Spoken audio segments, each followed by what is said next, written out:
Minecraft has been around for almost 10 years now, and as of recently, we've seen quite a lot of progression in how some of Minecraft's core mechanics work. When a game's name quite literally implies that you should be doing one of two things, in this game's case, mining and crafting, the game's core mechanics have been all about the same ever since the game's initial release. But honestly, seeing how Minecraft has recently treated crafting with the Minecraft 1.14 snapshots, it's been quite refreshing. Whether or not I'll like this change in the long run remains to be seen, but for now, it's refreshing. A few days ago, the Minecraft 1.14 19W04A snapshot was released to us all, and with it, we were greeted with a small handful of features that have big implications. However, the one feature that they did actually add brought a lot to the game. In this video, we're going to talk about it, give our criticisms, and talk about why this update was such a welcomed addition to the game. So, without any further ado, let's get right into it. Now, before we get into the new blocks, I think it'd be smart to talk about the little changes that came to campfires and the composter. Heading into villages, you'll start to see that composters are now spawning within the village farms themselves. While the block still shares its functionality that it had in the last snapshot, I think that bringing it to villages like I figured would be smart. I wouldn't be shocked that if farming villagers would be able to add to the composter. Thinking about that potential functionality, I wonder if any farms could be made around villagers and picking up the bone meal with a minecart if this functionality gets added. It would certainly add some depth to the block on top of the block's original redstone functionality. And no, I don't excuse the composter's poor overall functionality just because it has a little bit of redstone functionality. Also added to the snapshot was campfire spawning in taiga villages. These campfires will spawn in random places all throughout, adding a nice feeling to the town. New houses have also been added into taiga villages that have a massive chimney. Walking into the homes, you'll see that no fire is actually within sight. That's because they've actually hidden the fire in some nice ways, placing the campfire block within a hole in the chimney, above the ground level, alongside the visual effect of smokers bring a really neat feeling to the village, making it seem way more homey and lively within the town. The more dynamic a village looks, the better. On the flip side, another change to villages came with the addition of zombie villages to the taiga and desert biome to complement zombie villagers. In these villages, no doors spawn at all, meaning that the village doesn't actually spawn any normal villagers. It also spawns with no torches either. Zombie villagers can spawn, and they won't despawn until they're killed. It's actually kind of neat seeing how Mojang decided to add these builds, what with their cobwebs and whatnot.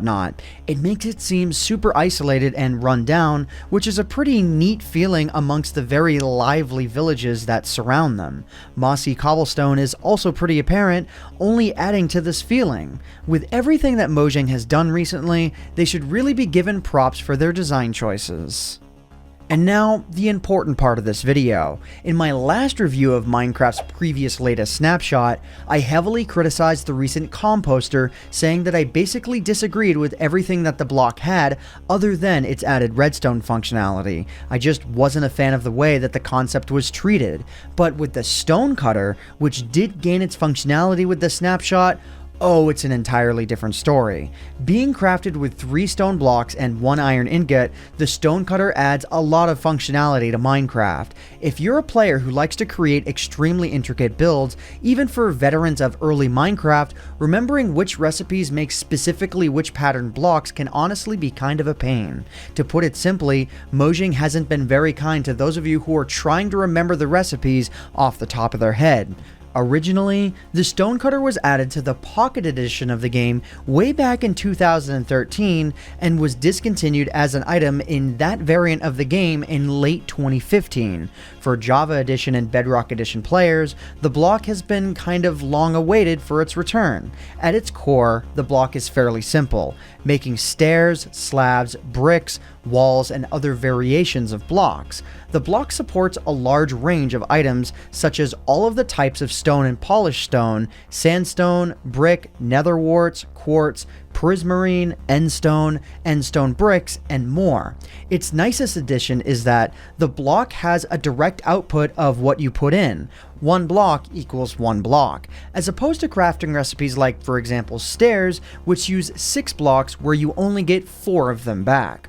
Also, the added benefit of being able to see all of the outputs is pretty wonderful. It just works crazy well. Undoubtedly, people are going to use this. It's just so much nicer than remembering all kinds of specific recipes, whereas now, you can just use the stone cutter. Making a stone cutter with such a simple crafting recipe, only requiring 1 iron and 3 stone, is also quite nice. And if you happen to not care for the functionality of the stone cutter, given that you might know all the recipes or you use the crafting book or something, in this case, you don't have to use the stone cutter.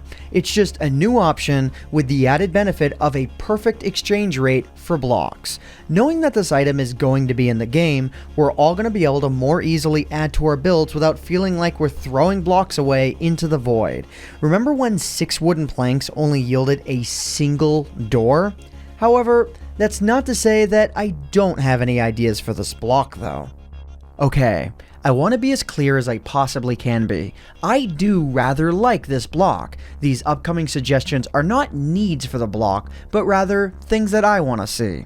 To get us started, I know that this is a stone cutter, but if stone is going to get this functionality, I almost feel that wood should as well. As it sits, we more or less have to remember the same amount of crafting recipes or things of that nature to get a desired result when dealing with wood. Think stairs, for example. Because wood can't be used on the stone cutter, wood stairs will always cost more resources than what we get back. Either crafting should have the same basic generosity, or a wood cutter should also be added into the game. But if Mojang doesn't want to make a separate block for cutting wood, they could just add the functionality for wood and change the block's name from stone cutter to cutter, or some sort of general saw like a sawmill or a bandsaw. Placing a wood log into the sawmill could do a lot of things, from being able to turn log into planks, to being able to debark logs, making slabs and stairs, and so much more. Pretty much anything that you could do to turn a log into some sort of wooden material, you could do with this with like 1 click.